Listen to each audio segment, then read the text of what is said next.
स्मिता एक छोटे से गांव में रहने वाली एक सीधी सादी लड़की थी। वो दिखने में भी बहुत सुंदर थी। उसे बचपन से ही पढ़ाई लिखाई का बहुत शौक था और उसे पढ़ लिख कर डॉक्टर बनना था। पर गरीब परिस्थिति और दो और बहनें होने के कारण और गांव में सिर्फ 12वीं तक स्कूल होने के कारण उसके लिए शहर जाना नामुमकिन था और उसे आगे पढ़ते नहीं बना। इसीलिए उसके पिताजी ने उसके लिए लड़के देखने शुरू कर दिए। पास के ही गांव का सुनील 1 साल पहले ही इंजीनियरिंग पूरी करके एक कंपनी में जॉब पर लग गया था और अपनी बेटी की अगर इससे शादी हुई तो वो उसका जीवन सार्थक हो जाएगा, ये सोचकर स्मिता के पिताजी सुनील के घर वालों से शादी की बात करने गए। स्मिता गांव में एक सुशील संस्कारी लड़की थी और साथ ही साथ सुंदर भी थी। इसीलिए सुनील के परिवार वालों ने भी हाँ कह दी। सुनील को भी स्मिता बहुत पसंद आई, पर स्मिता इस शादी से खुश नहीं थी क्योंकि उसे पढ़ लिख कर डॉक्टर बनना था। पर उसका ये सपना नाइलाज था।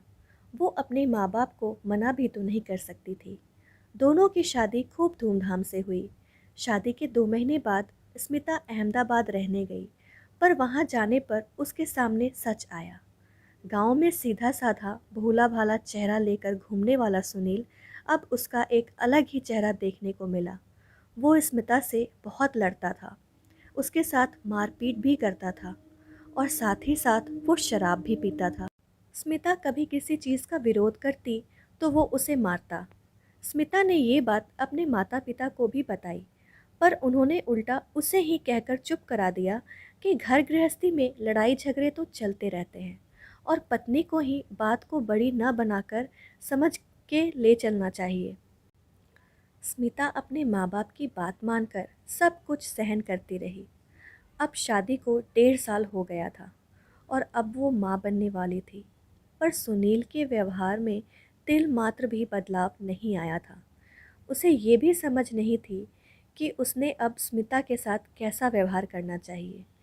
एक दिन सुनील देर रात शराब पीकर आया। उससे ठीक से खड़ा भी नहीं हुआ जा रहा था और ना ही ठीक से बोला जा रहा था। स्मिता ने उसे पकड़कर बैठाया और उसे समझाने लगी कि बहुत जल्द हमारी ज़िंदगी में एक प्यारा सा बच्चा आने वाला है। हम बहुत जल्द माँ बाप बनने वाले हैं। तुम अब शराब पीना छोड़ दो। ये सब सुनकर सुनील की और ज़्यादा गुस्सा आया और वो उसके मारपीट करने लगा। उसी दौरान सुनील ने उसे ज़ोर से लात मारी और वो पेट के बल गिर गई। सुनील भी नशे में वहीं गिर पड़ा। स्मिता के रोने की आवाज़ सुनकर बगल वाले लोग आ गए और उसे उस हालत में अस्पताल ले गए। वहाँ जाकर डॉक्टर ने बताया कि स्मिता का बच्चा अब इस दुनिया में नहीं है। ये सुनकर स्मिता बहुत रोई। ये दिन स्मिता की ज़िंदगी का सबसे बुरा दिन था। दूसरे दिन सुनील अस्पताल आया और स्मिता से कहने लगा कि ये सब तुम्हारी वजह से हुआ है। ना तुम मुझसे कुछ कहती, ना मैं तुम पर हाथ उठाता, और वो काम पर चला जाता है। लेकिन स्मिता एक फ़ैसला लेती है कि मुझे अब इस इंसान के साथ रहना ही नहीं है। उसने उस दिन मन बना ही लिया था कि ना तो अब वो ये सब सहन करेगी और ना ही लौटकर अपने माँ बाप के पास जाएगी, और वो अस्पताल से चली जाती है। सुनील को अस्पताल से फ़ोन आता है। वो अस्पताल में पूछताछ करता है, आसपास देखता है, गांव में फ़ोन करके पूछताछ करता है, पर स्मिता का कोई पता नहीं चला। कुछ दिनों में सुनील ये तक भूल गया कि मेरी शादी हुई है और मुझे एक बीवी भी है, और उसके जीवन में व्यस्त हो गया और शराब के नशे में पूरी तरह डूब गया था। इस बात को करीब 6 साल बीत गए। अपनी बीवी के साथ उसने बहुत ही बुरा व्यवहार किया था। ये बात सब तरफ फैल गई थी, इसीलिए अब उसकी दूसरी शादी भी नहीं हो पा रही थी। एक दिन ऑफिस में बड़ी दौड़ में चालू थी। सुनील अपने साथीदार से पूछता है कि आज कुछ खास है क्या। आज कंपनी में एक नई मैडम कंपनी की सीईओ के तौर पर ज्वाइन करने वाली है। इतना सुनकर वो अपने बाल और अपने कपड़े ठीक करता है और अपनी जगह पर बैठ जाता है। वो सोचने लगता है कि नई बॉस पर अपना काम का अच्छा इंप्रेशन डालने की कोशिश करूँगा। इतने में गाड़ी की आवाज़ आती है और सभी लोग अपनी जगह पर खड़े हो जाते हैं। सुनील भी अपनी जगह पर खड़ा हो जाता है। सभी के हाथों में बुके होता है। जब गाड़ी का दरवाज़ा खुलता है और सामने वाले व्यक्ति को देखकर सुनील के होश उड़ जाते हैं, क्योंकि वो और कोई नहीं बल्कि स्मिता ही होती है। स्मिता को इस अवस्था में, इस वेशभूषा में देखकर वो हक्का बक्का रह जाता है, क्योंकि 6 साल पहले जो औरत अपनी पत्नी थी, वो आज अपनी सीनियर ऑफिसर होने के साथ साथ कंपनी की CEO भी थी। सुनील और बाकी के सभी स्मिता को बुके देते हैं और सुनील अपने केबिन में चला जाता है। उसकी नज़र मात्र स्मिता से हटती नहीं। वो अपने साथीदार से पूछता है कि कौन है ये मैडम? अरे ये स्मिता मैडम है, अपनी नई CEO। सुनील सुन्न हो जाता है। कुछ देर के लिए तो उसे लगता है जैसे वो कोई सपना देख रहा है, पर यह सच था। स्मिता के सामने जाने को उसकी हिम्मत नहीं हो रही थी। स्मिता ने अगर मुझसे बदला लेना चाहा और मैंने उसके साथ जो कुछ किया उसकी सज़ा देनी चाहिए तो, या फिर मुझे काम पर से निकाल दिया तो, ये सब सोचकर वो अंदर ही अंदर डरा जा रहा था। स्मिता एक एक करके सभी को अपने केबिन में बुला रही थी और उनके बारे में पूछ रही थी।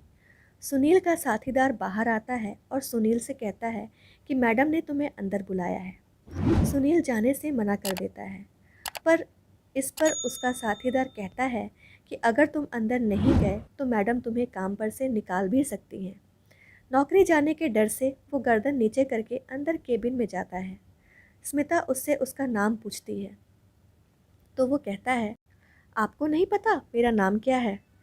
इस पर स्मिता कहती है, पता है ना, तुम्हारा नाम भी और तुम्हें तुम्हारी ज़िंदगी में जो कुछ किया है वो भी।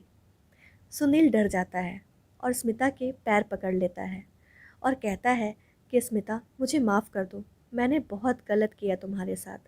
मैंने तो ऐसा गुनाह किया है जिसकी शायद कभी माफ़ी भी नहीं मिल सकती। मैं तुम्हारे हाथ जोड़ता हूँ, किसी को कुछ मत बताना। मैं नौकरी के बल पर ही जी रहा हूँ। और रोने लग जाता है। स्मिता ये सब देखकर कहती है कि मिस्टर सुनील, पहले आप मेरे पैर छोड़िए और अपनी जगह पर आइए। स्मिता की आवाज़ में आत्मविश्वास और निडरता देखकर वो डर जाता है। तुम्हें आज यही सवाल बार बार खा रहा होगा कि एक छोटे से गांव की 12वीं की हुई लड़की अपनी कंपनी की CEO कैसे बन गई। सुनील की नज़र ज़मीन की तरफ ही होती है। जिस दिन तुम मुझे अस्पताल में छोड़कर चले गए और कहा कि वो सब मेरी वजह से हुआ था, उसी दिन मैंने मन बना लिया था कि ना तो मैं तुम्हारे पास जाऊंगी और ना माँ बाप के पास वापस जाऊंगी, क्योंकि उन्होंने भी मेरा साथ नहीं दिया था। मैं अपने सहेली जो गुड़गांव में रहती है उसके पास चली गई और फिर वहीं से आगे की पढ़ाई पूरी की और सोचा कि अगर दुनिया को अपनी कीमत दिखानी है तो जो जीवन में कामयाब बनना पड़ेगा, तभी इस दुनिया को पता चलेगा और सही मायने में पुरुषों को पता चलेगा कि औरत क्या होती है, क्या कर सकती है और उसके साथ कैसा व्यवहार करना चाहिए। स्त्री शक्ति क्या होती है ये तभी पता चलेगा। मैंने अपनी पढ़ाई पूरी की, खूब मेहनत की और आज मैं इस मुकाम पर पहुंची हूँ। मैंने जानबूझकर इस कंपनी को ज्वाइन किया क्योंकि मुझे तुम्हें दिखाना था कि तुमने मेरे साथ जो कुछ किया वो कितना गलत था और आगे से ऐसा कभी किसी के साथ करने की हिम्मत भी नहीं करोगे। सुनील मात्र गर्दन नीचे करे सब सुन रहा था। उसकी आंखों में आंसू थे। उसे स्मिता की तरफ देखना था, पर उसकी हिम्मत नहीं हो रही थी। स्मिता आगे बोली, समझ आ गया मैंने जो कुछ कहा। अब चुपचाप बाहर जाओ और अपना काम करो। और ये बात हमेशा ध्यान में रखना कि अब मैं तुम्हारी पत्नी नहीं हूँ और हम दोनों में कोई रिश्ता नहीं है। जल्द ही मैं तुमसे कानूनी तौर पर अलग हो जाऊंगी, इसीलिए ऑफिस में कोई पर्सनल बात नहीं। अब सब साफ है। सुनील गर्दन हिलाकर बाहर आ जाता है और सीधे अपने कंपनी के बाहर आकर एक कोने में रोने लगता है। स्मिता को आज इस बात की तसल्ली थी कि उसने जो सपना देखा, जो ठाना, वो आज पूरा हुआ। सुनील को उस दिन समझ आया कि उसकी एक गलती के कारण उसने क्या कुछ खो दिया, पर अब बहुत देर हो चुकी होती है। दोस्तों, अगर आपको ये छोटी सी कहानी पसंद आई हो तो वीडियो को लाइक, शेयर और चैनल को सब्सक्राइब करना ना भूलें। वीडियो को पूरा देखने के लिए आपका बहुत बहुत धन्यवाद।